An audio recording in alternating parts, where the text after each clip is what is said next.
Wassalatu wassalamu ala asyrafil anbiya'i wal mursalin wa ala alihi wa sahbihi faman tabi'ahum bi ihsanin ila yaumiddin. Ma'asyiral muslimin wal hadirin, usikum wa iyaya bitaqwallah faqad fazal muttaqun. Qala Allah Ta'ala fil Qur'anil Karim, A'udzu billahi minasy syaithanir rajim. Bismillahirrahmanirrahim. Man amila sholihan min dzakarin aw untha wa huwa mu'min falanuhyiyannahu hayatan thayyibah walanajziyannahum ajrahum bi ahsani ma kanu ya'malun. Shadaqallahul azim.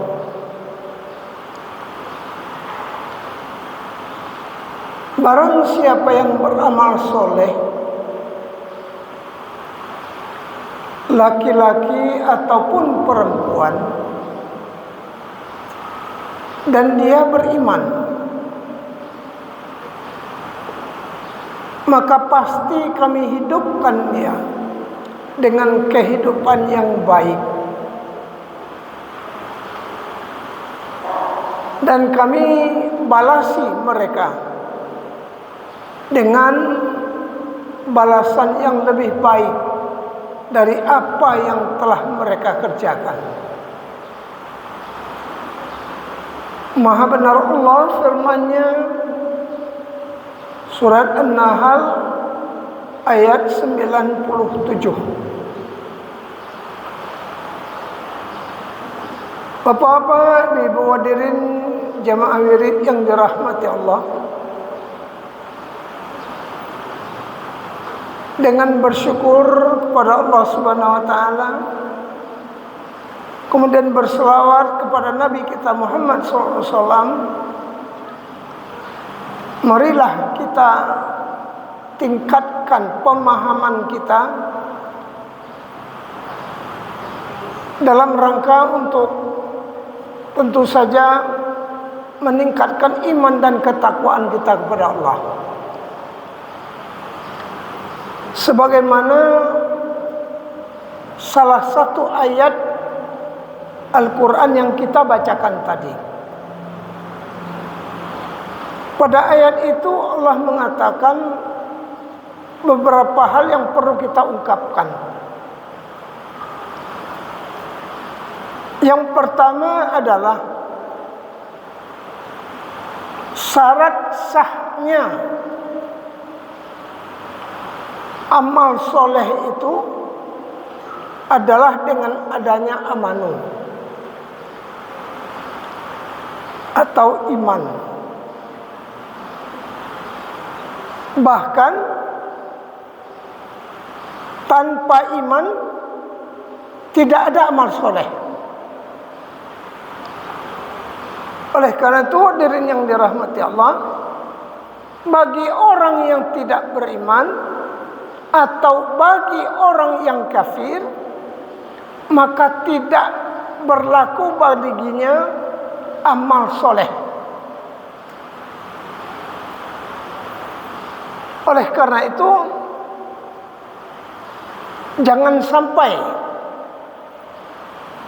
kita mengira, menduga-duga ketika ada orang yang tidak beriman lalu berbuat kebaikan, banyak melakukan hal-hal yang positif, lalu kita katakan akan banyak dapat pahala. Tidak. Hal itu bisa kita lihat di antaranya surat Ali Imran ayat 196. Kata Allah, la yaghurrannaka taqallubul ladzina kafaru fil bilad, mata'un qalil summa ma'wahum jahannam wa bi'sal mihad. Kamu jangan terpedaya, jangan tertipu dengan kebebasan, dengan kesuksesan, dengan keberhasilan orang-orang yang kafir di kotamu. Keberhasilan mereka, kebaikan mereka, kesuksesan mereka, itu jangan sampai membuat kita terpedaya. Karena ujung-ujungnya kata Allah, mata'un qalil. Itu adalah kesenangan, kesuksesan yang sedikit.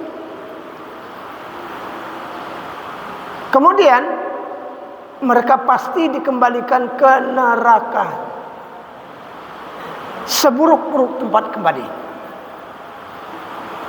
Karena itu hadirin yang dirahmati Allah, maka yang pertama, sadarilah bahwa amal soleh tidak bisa dilahirkan tanpa iman.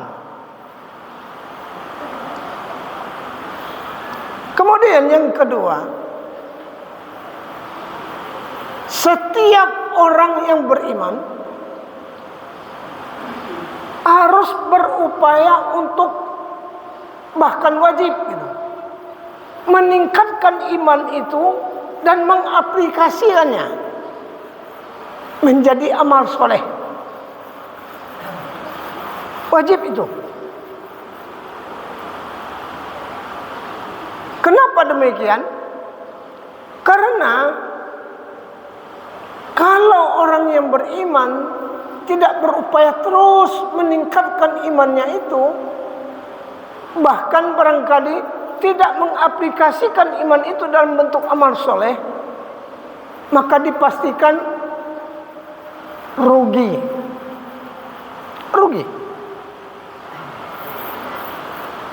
Hal itu bisa kita lihat, semua kita pasti sudah hafal ayatnya, surat Al-Asr, di mana diawali oleh Allah dengan kalimat wal asri, demi masa, demi waktu. Bagi kita dan yang dirahmati Allah, masa dan waktu itu pada hakikatnya adalah hidup kita. Kenapa hidup kita? Karena kita hidup itu dihitung dari semenjak kita lahir kemudian kita meninggal. Itulah waktu kita. Maka berikutnya Allah ingatkan, innal insana lafi khusrin. Sesungguhnya manusia itu benar-benar rugi. Bagaimana kerugiannya? Jangan kita membayangkan kerugian kita itu hanya dalam hal-hal tertentu. Tidak. Sepanjang waktu yang kita lalui, kalau tidak ada amanu, karena berikutnya Allah katakan illal ladzina amanu, kecuali orang yang beriman. Maka berarti sepanjang hidupnya orang yang beriman, sepanjang waktunya orang yang beriman, itu harusnya selalu ada. Jangan sampai iman itu tanggal, bahkan berkurang pun tidak boleh. Karena itu Rasul tegaskan dalam hadis beliau, jaddidu imanakum, perbaharui terus imanmu, segarkan terus imanmu itu. Karena apa? Al-iman yazid wa yanqus. Iman itu bisa bertambah, bisa berkurang. Nah, kalau dalam kehidupan kita suatu saat iman itu berkurang, maka dipastikan kondisi kita akan merugi. Apalagi berikut dikaitkan, amanu aplikasinya adalah amilus solihat, amal soleh. Amal soleh tidak akan terjadi kalau iman itu tidak ada. Maka berikutnya korelasinya, amal soleh tidak akan meningkat kalau iman tidak meningkat. Karena itu pada ibu, kita harus merasakan saat-saat dalam kondisi tertentu kita malas untuk berbuat baik, kita malas untuk beribadah, maka itu adalah indikasi ketika itu iman sedang menurun, iman sedang berkurang. Nah, dipastikan kalau kondisi kita malas, kalau kondisi kita enggan, kalau bahkan kita tinggalkan amal soleh itu, maka di saat itu waktu terus berjalan, maka berarti kita dalam kondisi rugi. Yang ketiga, hadirin yang dirahmati Allah, Allah janjikan wala nuhyiyannahu hayatan thayyibah. Bagi mereka yang beriman dan beramal soleh itu, hidupnya dijamin thayyib, baik.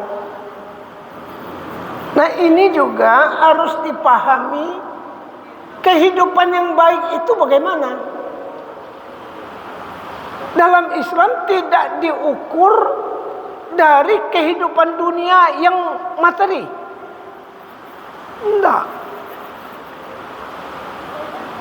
Dengan banyaknya materi, dengan melimpahnya materi, dengan jabatan ataupun kedudukan tertentu, lalu itu sudah dijamin untuk menjadi baik? Belum. Karena ternyata dari yang dirahmati Allah, banyak juga orang yang tidak kaya raya tapi hidupnya baik. Kalau kita terjemahkan baik itu adalah bahagia, ada enggak orang miskin yang bahagia? Ada enggak orang yang kaya tapi tidak bahagia? Ada enggak orang yang berpangkat berjabatan tapi tidak bahagia? Tapi tidak berpangkat, tidak berjabatan, biasa-biasa saja, tapi bahagia. Nah, jadi baik itu ukurannya apa? Di dalam tafsir Ibnu Katsir, di antaranya disebutkan, baik itu, bahagia itu adalah ketika kita mensyukuri apa yang telah diberikan Allah kepada kita. Ya, apa yang kita punyai, syukuri itu. Nah, ketika kita menyikapi dengan syukur apa yang ada pada kita, maka jamin pasti bahagia. Yang kedua, yang baik itu adalah apa yang diberikan Allah kepada kita memudahkan kita untuk beribadah. Maka korelasinya harus semakin banyak nikmat yang diberikan oleh Allah kepada kita, maka ibadahnya juga harus semakin banyak, semakin bertambah. Jangan malah sebaliknya. Semakin banyak nikmat diberikan oleh Allah, semakin bertambah harta dan kekayaan kita, malah ibadahnya makin berkurang. Itu berarti tidak baik. Jadi kebaikan yang sebenarnya itu bagaimana? Yang sering kita minta kepada Allah dengan doa, setelahnya doa sapu jagat itu, fid dunya hasanah fil akhirati hasanah.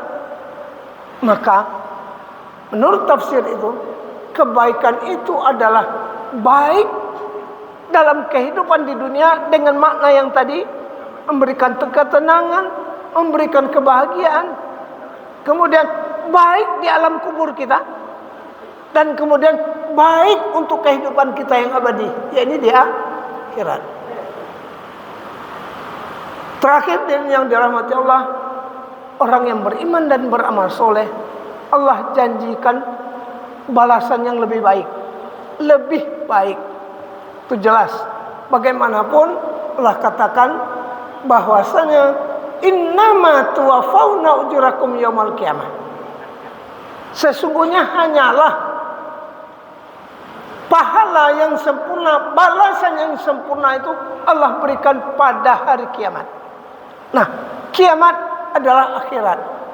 Akhirat, walal akhiratu khairul laka minal ula, walal akhiratu khairu wa abqa. Akhirat itu jauh lebih baik, akhirat itu jauh lebih kekal. Mudah-mudahan bermanfaat. Billahi taufiq wal hidayah. Assalamualaikum warahmatullahi wabarakatuh.